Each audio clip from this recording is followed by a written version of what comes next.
네, 지금부터는 코로나19 상황 알아보겠습니다. 확진자는 41명 늘었습니다. 한때 30명씩 나오던 해외 유입 환자도 6명으로 떨어졌습니다.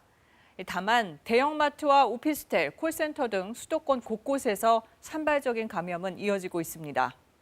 50명 이상 대규모 집단 감염이 발생한 부산 요양병원에서도 5명이 추가됐습니다. 일부 보수 성향 시민단체들은 이번 주는 취소했지만 다음 주말에는 대규모 예배를 열겠다면서 법원에 집행 정지 신청을 했는데요. 개천절과 한글날에 이어서 세 번째입니다. 정부는 엄중 경고했습니다. 양민철 기자가 보도합니다. 서울 중랑구의 이마트 상봉점에서 집단 감염이 발생해 최소 7명이 확진됐습니다. 직원 다수가 구내식당을 이용하고 휴게실과 탈의실도 같이 쓰는데 구체적인 감염 경로는 조사 중입니다. 서울 강남구의 한 오피스텔에선 방문자와 지인 등 4명이 더 늘어나 누적 확진자가 5명이 됐습니다. 이들은 이달 초 오피스텔 내 가상화폐 관련 사업장으로 보이는 사무실에 방문한 것으로 확인됐습니다. 서울 중구 다동에 위치한 한 콜센터에서도 종사자와 가족 등 5명이 양성 판정을 받았는데 전화 상담을 하면서 마스크를 쓰지 않거나 상담사 간 거리두기도 제대로 지켜지지 않았습니다.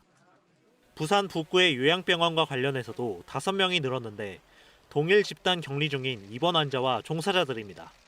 요양병원 특성상 기저질환을 갖고 계신 어르신이 많아 매우 우려되는 상황입니다.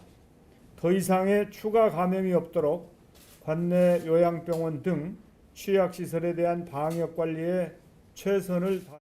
또 개천절과 한글날 대규모 집회를 추진했던 8.15 비대위 등의 단체가 다음 주말 광화문 광장에서 1,000명 규모의 예배를 예고한 가운데 정부는 집합금지 명령 위반 등 집회 관련 위법 행위로 인해 감염이 확산하면 손해배상을 청구하겠다고 경고했습니다. 위법 행위자에 대해 정당한 사회적 책임을 묻기 위해 더욱 적극적으로 손해배상을 청구할 계획입니다. 내일 주말을 맞아 서울 시내에서 집회를 하겠다고 신고한 1,100여 건 중 정부는 100인 이상이거나 금지구역에 신고된 147건에 대해 집회 금지를 통고했습니다.